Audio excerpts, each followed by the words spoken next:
When that door opened, I saw something that would change everything forever. My daughter's face, bruised and broken, staring back at me through a stranger's phone. In that moment, the general in me died, and something far more dangerous was born. But let me tell you something about monsters in uniform. They never expect the hunter to wear a mask. They never imagine that the trembling woman they're mocking might be the one holding their leash. And they certainly never realize that some mothers don't just protect their children, they burn down empires. 3 days before my fist met Colonel Marcus Garrett's throat, I was just another voice in the dark, fighting an invisible war behind glowing screens.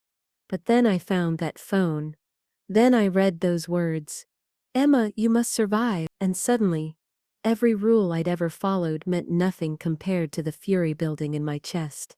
Because you see, they didn't just hurt a soldier, they touched my daughter. And for that, the whole damn system would pay. Let me take you back to where this really started. Because the best stories don't begin with violence. They begin with silence, with secrets, with the kind of pain that breeds in shadows until someone finally drags it into the light. It was 3 a.m. when my world started cracking.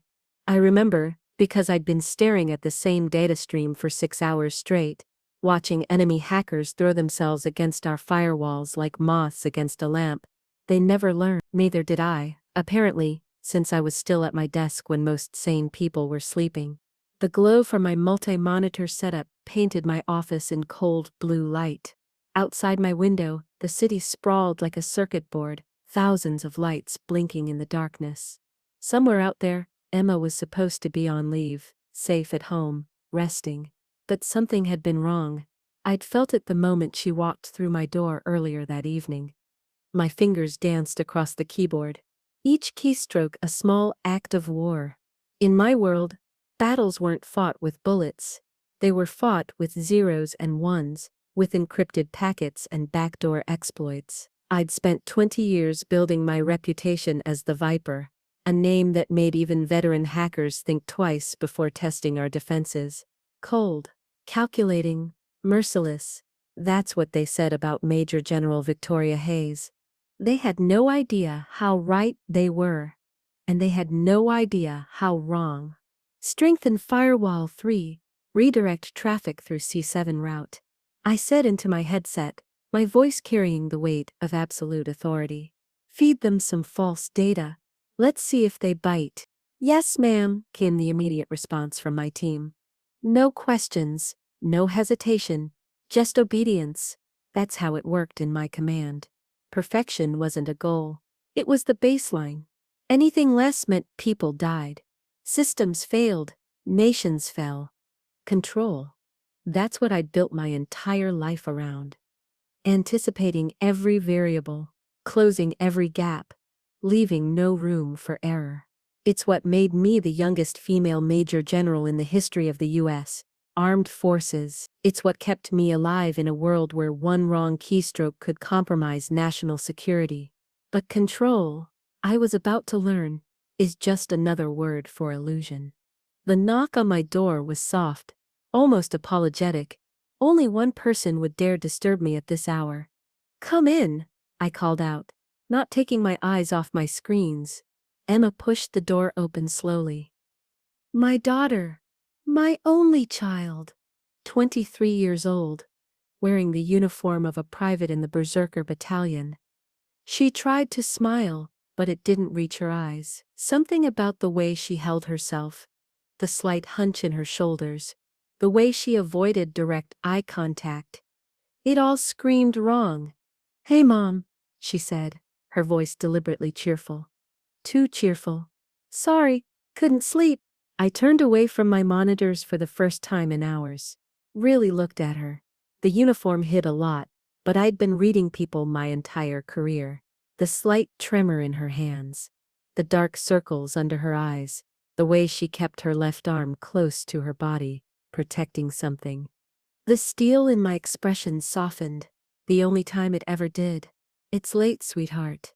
You should be resting." "Yeah, I know." She moved into the room, that false brightness still plastered on her face. Just couldn't turn my brain off, you know? I knew. God, did I know? But this wasn't the usual post-mission insomnia. This was different. This was fear wearing a smile. I stood up and guided her to the leather couch in my office. Sit, I'll make tea. As I moved to the small kitchenette area, my trained eye caught something that made my heart skip. When Emma reached up to tuck her hair behind her ear, her sleeve rode up just slightly. There, on her wrist, was a dark purple bruise. Not the kind you get from training, not the kind you get from an accident. The kind you get when someone grabs you, hard, with intent. My hand froze on the tea kettle. Every instinct in my body screamed at me to demand answers, to pull rank, to interrogate her like I would any soldier under my command. But she was my daughter first, and whatever had happened, she was barely holding it together. Emma, I said quietly, keeping my voice gentle despite the rage building in my chest. That mark on your wrist. What happened? She jerked her sleeve down immediately, too fast, confirming what I already suspected. Oh, that. Just banged it during field exercises. You know how rough those can get. Lies. My daughter was lying to me. I'd built a career on spotting deception, on reading the microscopic tells that people thought they could hide. The way her pupils dilated slightly, the increased rate of her breathing, the tightness around her mouth. These weren't the signs of embarrassment over a clumsy mistake. These were the signs of trauma, of shame, of something she desperately wanted to bury. Every fiber of my being wanted to press harder, to use every interrogation technique I'd learned over 2 decades to extract the truth. But I could see it in her eyes. If I pushed now, she'd shut down completely. She'd build walls I might never breach. So instead, I did what any mother would do. I lied right back. I understand, I said, bringing her the tea and sitting beside her. Training can be intense. Just be careful, okay? She nodded, clutching the warm mug like a lifeline. I will, Mom. Thanks. We sat in silence for a while, the weight of unspoken words hanging between us. I wanted to tell her that I knew something was wrong, that I could help, that no matter what had happened, we'd fix it together. But the fear in her eyes kept me quiet. Finally, I reached over and gently touched her hair. Get some sleep, honey. Tomorrow I'll cook your favorite breakfast. She managed a real smile then, small but genuine. You're the best, Mom. After she left, I sat alone in the darkness, staring at nothing. The cold analytical part of my brain, the part that had earned me my rank, was already working, cataloging, analyzing, planning. That bruise wasn't random. Emma's behavior wasn't just exhaustion. Something was happening in her unit, and she was too afraid to tell me. In that moment, the boundary between Major General Hayes and Victoria the mother began to blur in dangerous ways. The next morning, Emma left in a hurry. She claimed she'd been called back early for an urgent briefing, but I knew evasion when I saw it. She practically ran out of my house, like she was afraid if she stayed any longer, the truth might slip out. After she left, I stood in the empty living room, feeling the silence press down on me like a physical weight. My daughter was in pain. My daughter was afraid. And there wasn't a damn thing I could do about it without her cooperation. Or so I thought. As I cleaned up from her visit, straightening the couch cushions she'd been sitting on, my hand brushed against something that didn't belong. I pulled the cushions apart and found an old smartphone wedged deep in the crevice. It was beaten up, scratched, with a cheap plastic case, nothing like the latest model Emma usually carried. Why would this be here? A chill ran down my spine, as understanding dawned. Emma hadn't accidentally left this. She'd hidden it, deliberately, where she knew I'd find it eventually, but not while she was still here to face my questions. This wasn't just a phone, it was a message. A cry for help in the only way she could manage. My hands trembled slightly as I held it, not from fear, but from the terrible certainty that whatever was on this device would change everything. Part of me wanted to respect Emma's privacy, to wait for her to come to me on her own terms. But the mother in me, the protector, couldn't let this go.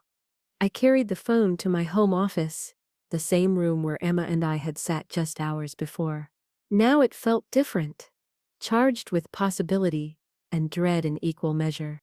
The phone was locked, of course, but I'd spent 20 years breaking into systems far more secure than a dead commercial smartphone. I connected it to my personal security equipment, hardware that technically didn't exist on any official inventory. Password attempts. Emma's birthday. My birthday. Her enlistment date. Nothing worked. Then I remembered something. Last night, when she was half asleep on my couch, Emma had mumbled something. A name. Jake. I'm sorry, Jake. Jake? I pulled up the military database on my secure terminal. Cross-referenced with Emma's unit. There was only one Jake in the Berserker Battalion. Private Jake Morrison. 21 years old. Bright smile in his service photo. According to the records, he'd died by suicide in the barracks 2 weeks ago. The official report was brief, clinical. Mental health crisis. No suspicious circumstances. But I'd read enough official reports to know when someone was covering their ass. With a horrible certainty, I typed variations of Jake and Morrison into the phone's password field. On the third try, Jake's birth date, the screen unlocked. The wallpaper nearly broke me. It was a photo of Jake in his dress uniform, young and proud. But it was the document icon sitting in the center of the screen that made my blood run cold. A single folder, labeled simply, Last Record. My finger hovered over it. Once I opened this, there would be no going back. Whatever truth was hiding inside would demand action, would demand consequences. I tapped it open. Inside were dozens of notes, organized by date. A diary. A confession. A soldier's desperate attempt to document his own slow destruction. I started reading, and with each word, the ice in my veins grew colder. March 5. Finally got assigned to Berserker Battalion. They say it's the most elite unit in the country. I'm gonna serve my nation with honor. I can't wait to make my parents proud. The optimism in those early entries hurt to read because I knew how they would end. April 12. Colonel Garrett hit me today. First time. He didn't like how I made my bunk. Kicked me in the chest with his boot, then slapped me across the face repeatedly. I couldn't breathe. Is this what service means? What am I even doing here? My jaw clenched. Colonel Marcus Garrett. I'd heard the name before, seen it in reports. Multiple investigations for abuse and harassment. But somehow nothing ever stuck. Not enough evidence, they said. No witnesses willing to come forward, they claimed. The entries grew darker, more desperate, more detailed. They painted a picture not just of one sadistic officer, but of a systematic criminal enterprise. June 20. Garrett called me and some other new recruits into his office. Made us open bank accounts. He's going to use our accounts to launder money stolen from military contracts, he said. I wanted to refuse, but I saw what happened to Williams when he didn't obey. They beat him all night, used him as a punching bag. I became his puppet. I hate myself. July. Tens of thousands running through my account, in and out, flowing to Garrett's pockets. He spends it on gambling, on high-end clubs. We eat rotten food while he lives like a king. This isn't the military. This is organized crime in uniform. My hands were shaking now, gripping the phone so hard I thought it might crack, but I forced myself to keep reading. Because somewhere in these entries I knew I'd find what I was dreading most. August 16. Private Emma Hayes got hurt because of me today. I accidentally spilled water on Colonel Garrett's boots. Emma stood up for me. Garrett asked if her father was some general, then hit her across the face. Right there, in front of everyone. I couldn't do anything. I just stood there like a coward while she took my punishment. I can't live with this.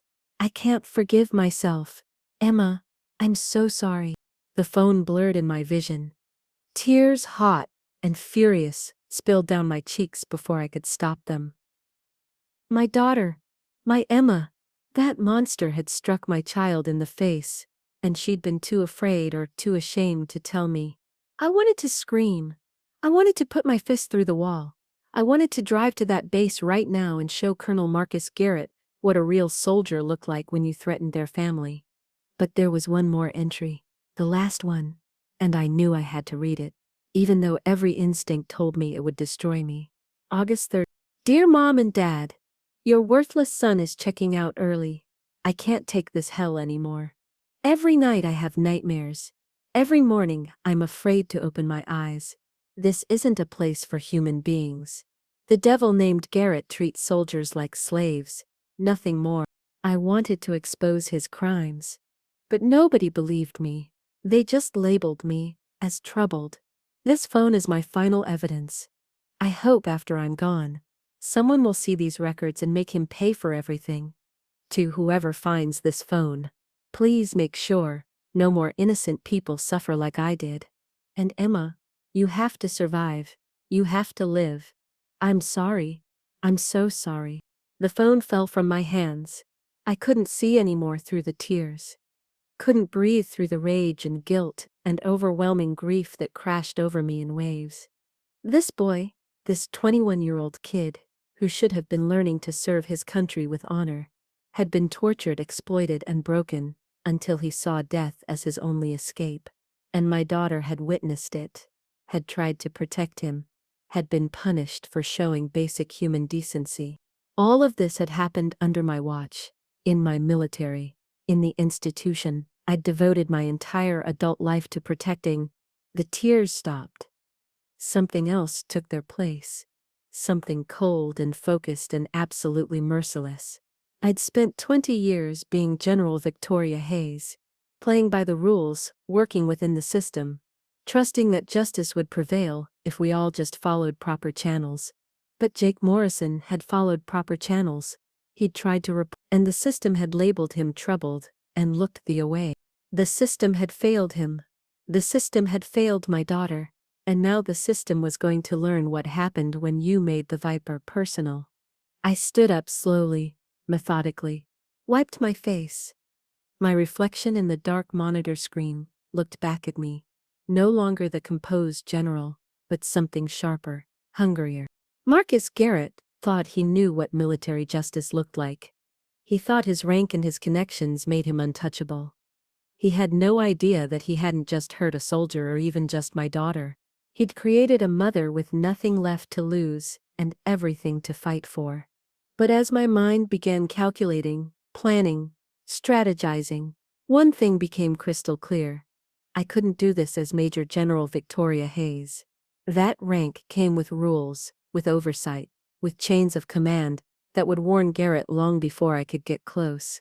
Military justice would take months, maybe years, and in that time, how many more Jakes would die? How many more daughters would come home with bruises they were too afraid to explain? No, this required a different approach. A mask. A disguise. A way to get inside his kingdom while he was too arrogant to see the threat standing right in front of him. I pulled up my secure line and made a call. It was answered on the first ring. Colonel Reed, I said, my voice perfectly calm despite the storm raging inside me. I need you in my office. Now. And Tom, this conversation never happened. Understood? Yes, ma'am. On my way. Thomas Reed was my most trusted officer, someone I'd worked with for over a decade. If there was anyone in this entire military who I could trust with what I was about to do, it was him.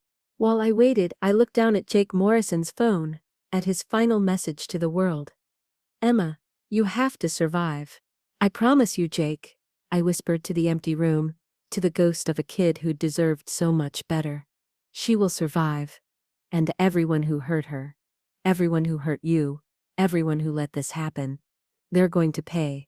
Not with military justice, not with proper channels, with something far more permanent. The Viper had been dormant for too long, content to fight invisible enemies on computer screens. But you can only push a protective mother so far before something more primal takes over.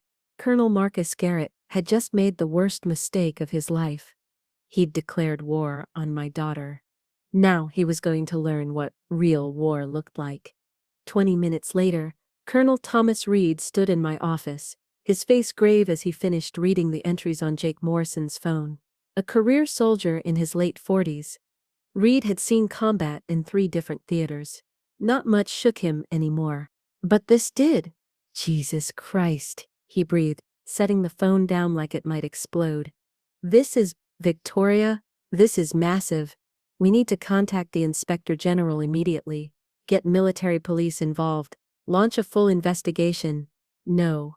The single word cut through his momentum like a blade. Reed looked at me, confused. Ma'am? Think about it, Tom, I said, my voice cold and analytical. How many investigations has Garrett already survived?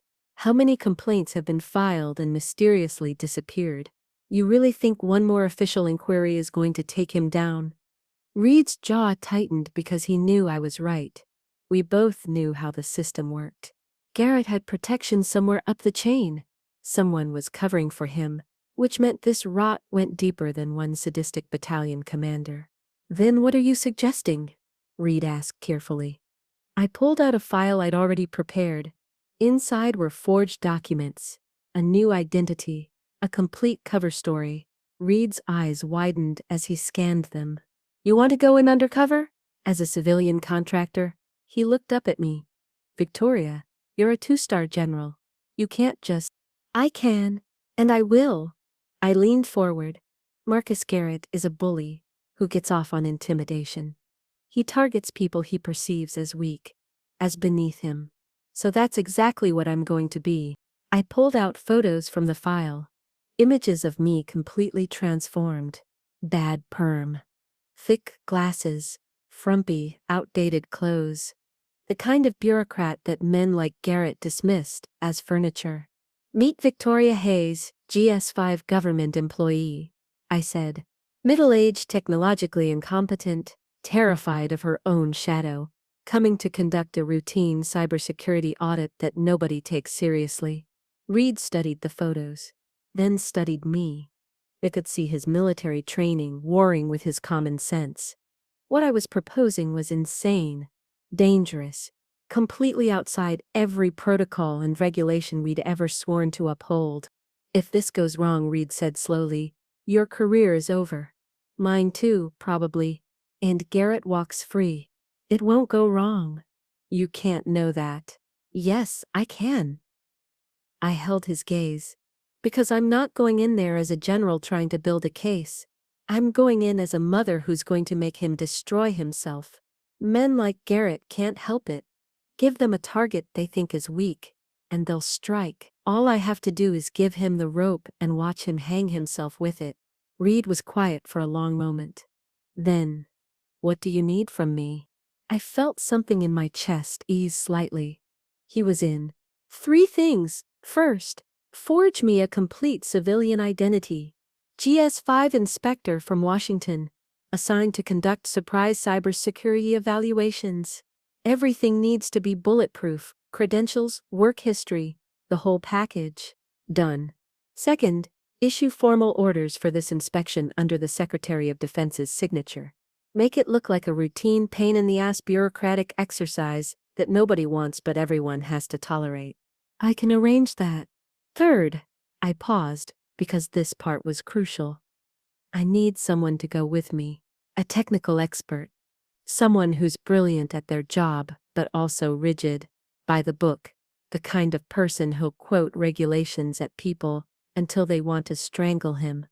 Reed actually smiled. I know just the guy. Major Daniel Foster, top of his class at the academy, absolute genius with cyber warfare systems. Also has the personality of a military manual. Other officers call him the algorithm, because he follows procedure to the letter. Perfect. A stiff technical expert would make my confused civilian act even more believable. Set it up. And Tom? Foster doesn't know who I really am. As far as he's concerned, I'm exactly what my credentials say. A bumbling government inspector, who doesn't know a firewall from a fence. He's going to hate working with you, Reed observed. That's the idea. The more frustrated he gets with me, the more convincing we'll be. I stood up. We leave in 3 days. That gives me time to perfect the transformation, and for you to set up the cover story. Reed nodded and moved toward the door, then hesitated. Victoria, your daughter, does she know what you're planning? No, and she won't. If this works, Emma will never know her mother was anywhere near that base. As far as she's concerned, justice came from somewhere else entirely. Because that's what this was really about. Not my ego, not revenge for its own sake. This was about protecting Emma from becoming collateral damage in a war she didn't ask to be part of. If I went in wearing my stars and my reputation, the press would have a field day. General investigates unit where daughter serves. Emma would be labeled as the spoiled general's daughter, who couldn't fight her own battles for the rest of her career. No! She deserved better than that. She deserved to know that justice existed, that evil didn't always win, but she deserved to claim her own path, free from her mother's shadow. After Reed left, I walked to the mirror in my office bathroom, looked at the woman staring back, sharp features, steel gray eyes that had intimidated generals and senators alike, the face of someone who commanded respect through presence alone. That woman was about to disappear. I reached for the cheap drugstore wig I'd purchased. A horrific perm in a mousy brown color that looked like it belonged in a 1980s yearbook. Pulled it on. Then the thick, ugly glasses that magnified my eyes and made me look permanently confused. A baggy beige pantsuit that hid my athletic build and made me look dowdy and middle-aged. The transformation was startling. The powerful Major General vanished, replaced by someone forgettable. Someone men like Garrett would underestimate. Someone they'd mock instead of fear. Hello, Victoria, I said to my reflection, deliberately pitching my voice higher, more uncertain. Government inspector, here to check your computers and make everyone's life just a little bit more difficult. The woman in the mirror looked nervous, apologetic, harmless. Perfect. Because Marcus Garrett was about to learn that the most dangerous predators aren't the ones who announce themselves with roars and shows of force. They're the ones who slip in wearing a smile, who let you think you're in control, who wait until you're completely exposed before they strike. The Viper didn't need her military rank. She just needed her enemy to get close enough to bite, and once she had her fangs in him, she wouldn't let go until he stopped breathing. 3 days later, a nondescript government sedan pulled up to the gates of Fort Hamilton, home of the Berserker Battalion. In the driver's seat was Major Daniel Foster, his military bearing evident even in civilian clothes. In the passenger seat was someone who looked like she'd gotten lost on her way to a library fundraiser. Remember, Foster said stiffly as we approached the checkpoint. This is a surprise inspection. They won't be happy to see us.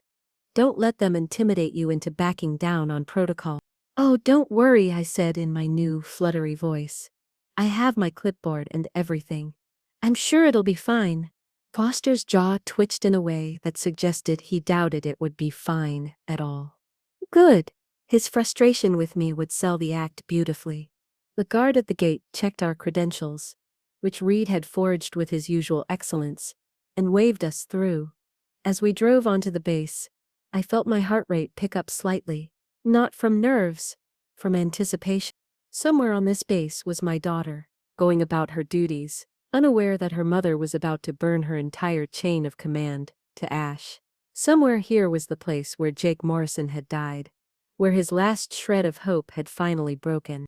And somewhere here was Colonel Marcus Garrett, probably thinking about which young recruit he was going to abuse next, secure in the belief that his rank made him untouchable.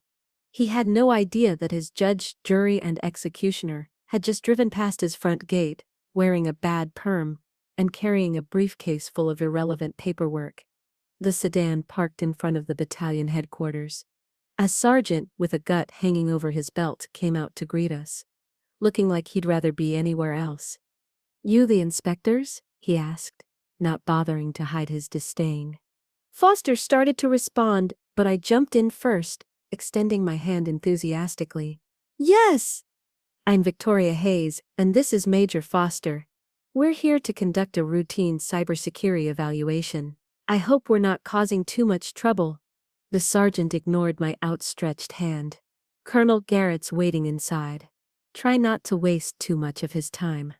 As we followed him into the building, Foster leaned close and whispered, "These people have no respect for proper procedure." "Oh, I'm sure they're just very busy," I replied cheerfully, deliberately misunderstanding. "Defending our country and all that." Foster's expression suggested he was already regretting this assignment. We were led to a conference room where Colonel Marcus Garrett sat behind a desk like a king on a throne. He was exactly what I'd expected from Jake's descriptions: thick build, aggressive posture, and eyes that evaluated everything for signs of weakness to exploit. When he saw Foster, his expression was cautious.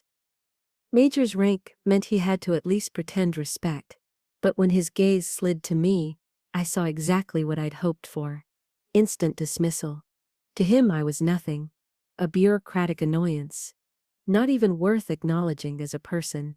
"Perfect, Major Foster," Garrett said, barely glancing at me.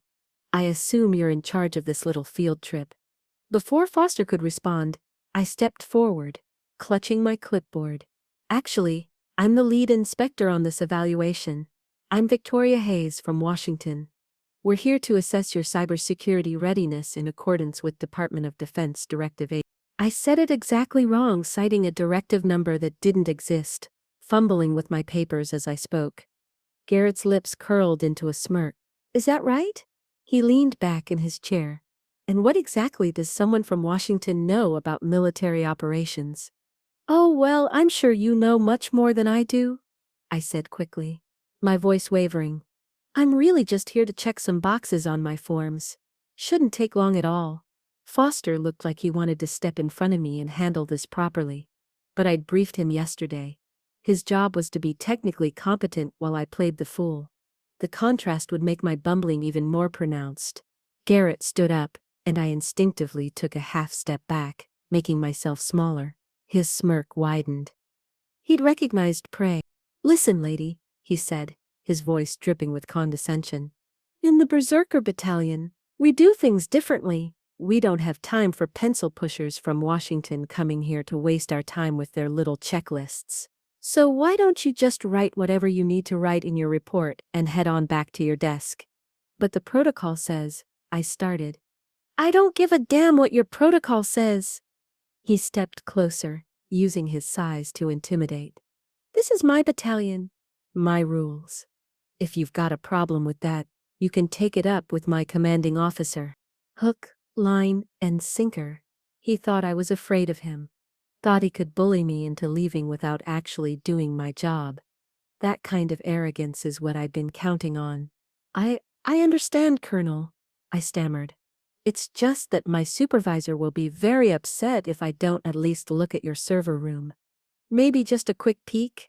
5 minutes." Garrett's face darkened. "The server room is off limits during maintenance. Come back next week." "But sir, the directive specifically states that surprise inspections—" "Did you not hear me?" His voice rose dangerously. "Or are you too stupid to understand basic English?" Behind him, I could see his subordinates starting to gather, drawn by their commander's raised voice. They wore expressions ranging from amusement to anticipation. Like this was entertainment. These were the same people who'd stood by while Jake Morrison suffered. The same people who'd laughed when Emma was struck. Looking at them, I felt the ice in my veins grow colder. But outwardly, I just clutched my clipboard tighter and made my voice smaller.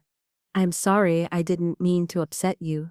It's just that I need to file a complete report, and if I don't check the servers, my boss will say I didn't do my job properly. And then I might get in trouble." "Jesus Christ," Garrett muttered, running a hand over his face. "Does anyone in Washington hire people with actual brains?" His men laughed.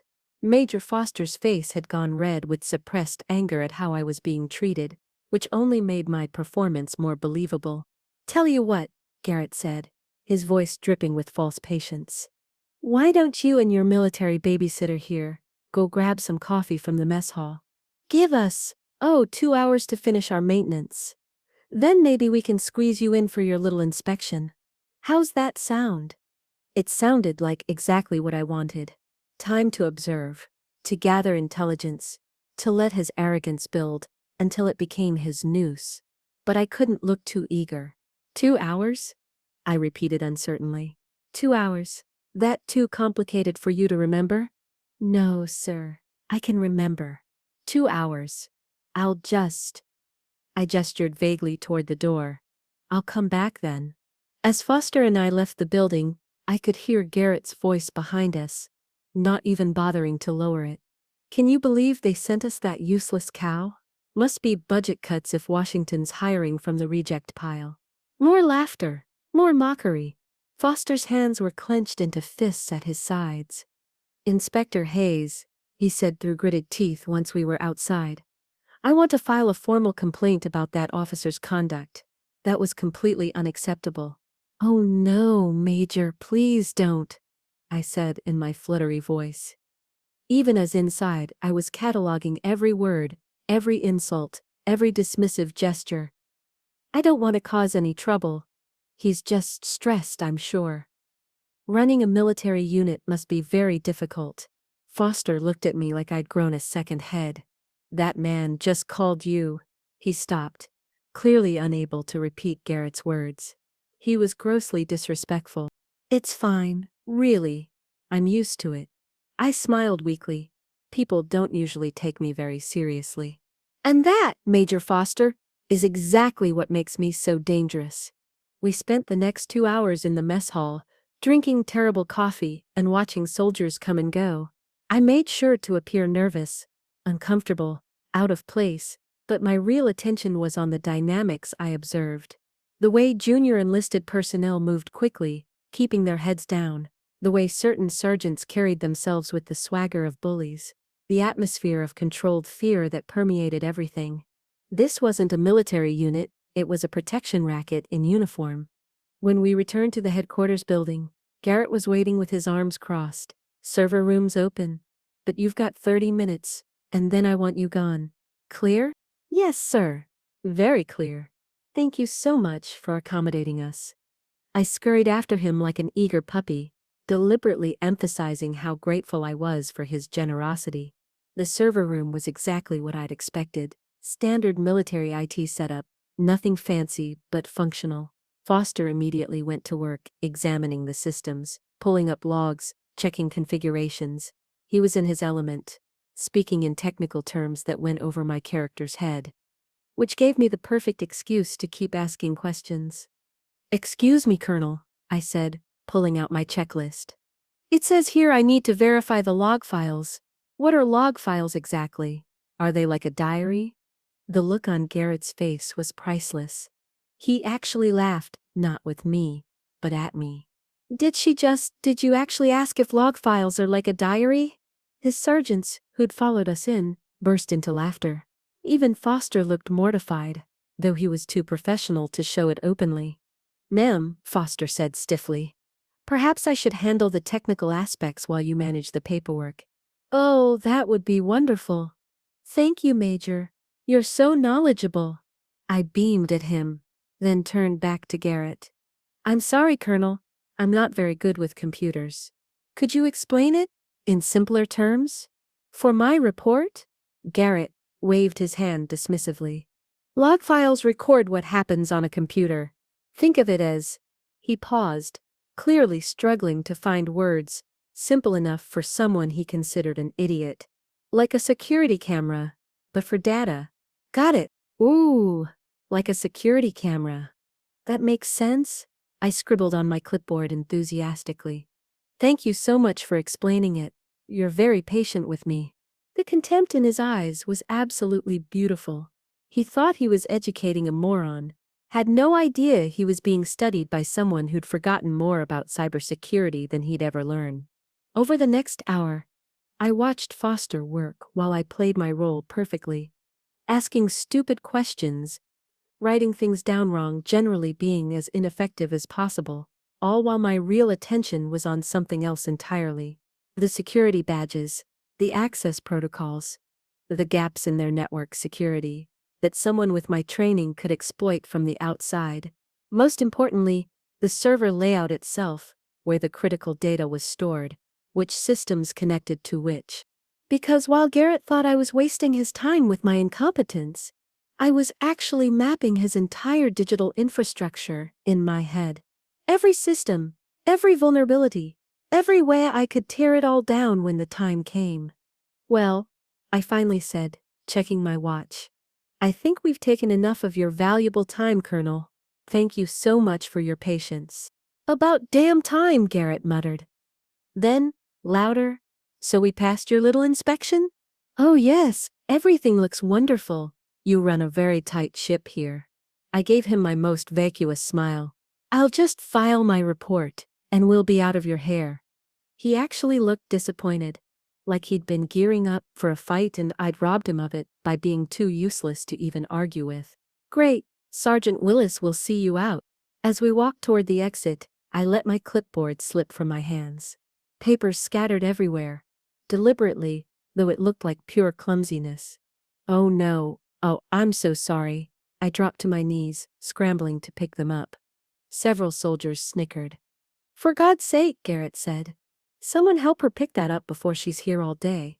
Two sergeants moved to help, and in the confusion of gathering papers, I let my eyes sweep across the room one more time, memorizing faces, recording who laughed, who looked uncomfortable, who participated in the mockery and who just looked away. Every single one would be held accountable. But Garrett first. Always Garrett first. We finally made it outside. Foster was radiating barely contained fury at how I'd been treated. As we got into the car, he said, Inspector Hayes, I really must insist that we file a complaint about Colonel Garrett's conduct. What he did in there was completely unprofessional. Oh, Major, please. I don't want any trouble. He was actually nicer than I expected, to be honest. People usually ignore me completely. I buckled my seatbelt with shaking hands. A nice touch, if I do say so myself. Let's just go back. I'll write my report, and that will be that. Foster looked at me with something like pity. He saw a timid bureaucrat who'd been pushed around and was too afraid to stand up for herself. He had no idea he was sitting next to someone who'd just finished the reconnaissance phase of a military operation. As we drove away from the base, I allowed myself the tiniest smile. Colonel Marcus Garrett thought he'd won today. Thought he'd successfully intimidated yet another civilian into submission. Thought his kingdom was secure. He didn't realize he'd just been measured for a coffin. And the Viper? She was just getting started. The next phase required patience and information. Lots of information. The kind that couldn't be obtained through official channels without tipping off everyone in Garrett's chain of command. Back in my real office, not the fake civilian workspace my cover identity supposedly used, I worked through the night. The data I'd mentally cataloged during the inspection was now being put to use.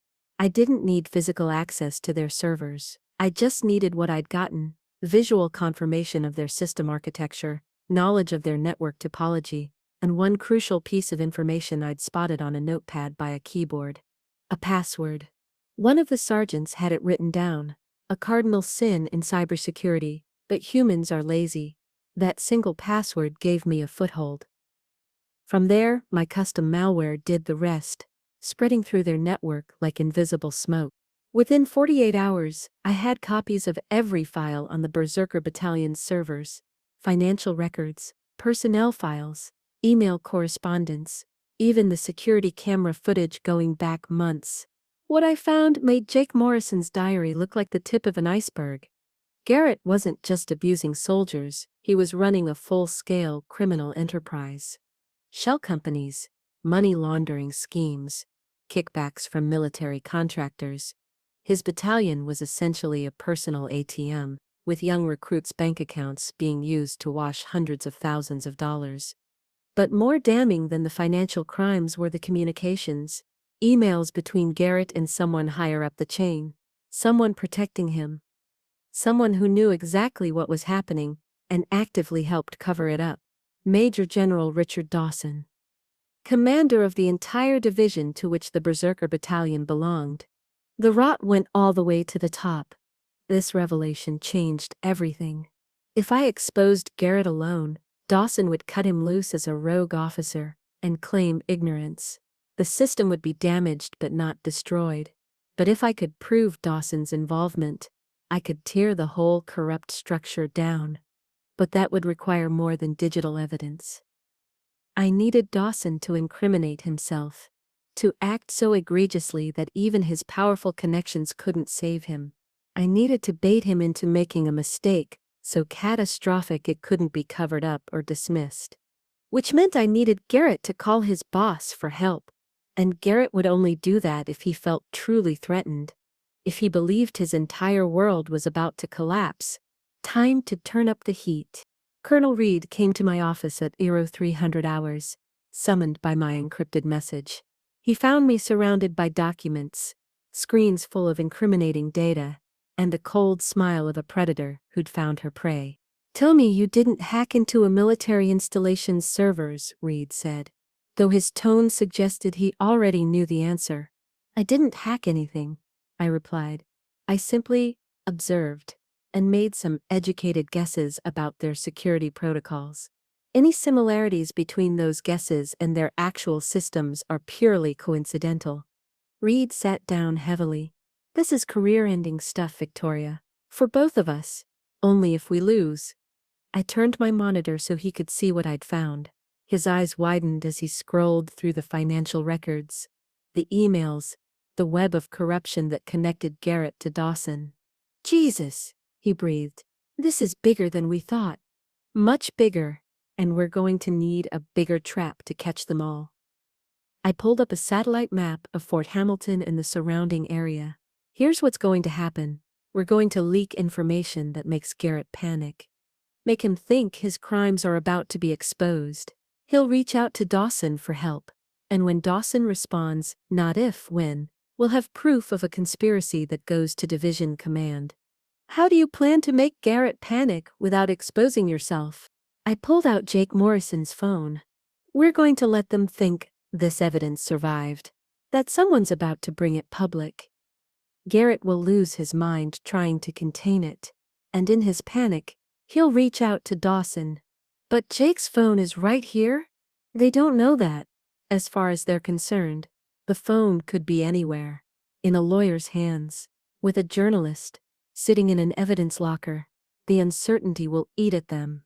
I stood up and walked to the window, looking out at the darkness. "But we need to add pressure from another direction too. Make them feel surrounded. Make them desperate enough to risk using military force to contain the situation." Reed understood immediately. "You want Dawson to overreact, to do something so illegal that it can't be swept under the rug." "Exactly. Men like Dawson have spent their entire careers calculating risks and covering their tracks. But when they're cornered, when they think they're about to lose everything, they make mistakes. Big, public mistakes. So, what's the play?" I turned back to him, and in my eyes was the cold calculation that had made me a general. "We're going to go back to Fort Hamilton, not as civilian inspectors this time. We're going to arrive with proper military authority, special investigators from the Department of Defense, here to examine allegations of misconduct. We'll have warrants, legal authority, the whole 9 yards. "That'll definitely make them panic," Reed agreed. "But it'll also give them time to destroy evidence, to coordinate their stories, to prepare legal defenses. Not if we move fast enough. And not if I'm still wearing my disguise." I smiled coldly. "See? Here's the beautiful part. We'll arrive with full legal authority, but I'll still be playing the bumbling civilian contractor. Just there to help with technical aspects. Nothing more. They'll still underestimate me. Still think I'm harmless. Until you're not. Until I'm not." I pulled up a timeline on my computer. "We go in 3 days. That gives us time to get all the legal paperwork in order, to position our backup teams, and to prepare for what comes next. Which is, Garrett hits me, physically assaults me in front of witnesses, proves that he's willing to use violence against anyone he perceives as a threat. And when his hand connects with my face, when he thinks he's showing dominance," I paused. "That's when the Viper stops hiding. Reed's eyes widened. You're going to beat him. Right there. In his own headquarters. Not just beat him. I'm going to dismantle him in about 4 seconds. Show everyone watching that their untouchable colonel is nothing more than a bully who never faced real consequences. My voice was ice. And when Dawson hears that his prize colonel has been humiliated and arrested by a woman he thought was a civilian nobody, he'll send in troops to shut this down. To make us disappear. To commit such an obvious crime that even his connections won't be able to save him. That's insane, Reed said, but he was smiling. Insane, and brilliant, and probably going to get us both court-martialed. Only if we lose, I repeated. And Tom? We're not gonna lose, because I've been playing this game for 20 years, and Marcus Garrett? He's never faced an opponent who actually knew what she was doing. Reed stood up. I'll have everything ready in 3 days. Warrants. Legal authority. Backup teams on standby. He hesitated at the door. Your daughter, Emma. She's going to be there when this goes down. I know. It was the one variable that made my heart clench, with something other than cold fury. She'll be safe. That's non-negotiable. We pull her out before the operation goes active. How? If you pull her early, Garrett might suspect something. I'd already thought of that. Medical leave. Appendicitis scare. We'll have her taken to the base hospital, then transferred to Walter Reed for observation. By the time everything goes down, she'll be miles away, safe, with no idea her mother was anywhere near that base. Reed nodded slowly. You've thought of everything. Not everything, but close enough. I looked down at Jake Morrison's phone one more time, at his final message. His desperate hope that someone would make things right. 3 days, Jake, I whispered. 3 days, and your nightmare ends, along with everyone who created it. The countdown had begun. Colonel Marcus Garrett had 72 hours of freedom left.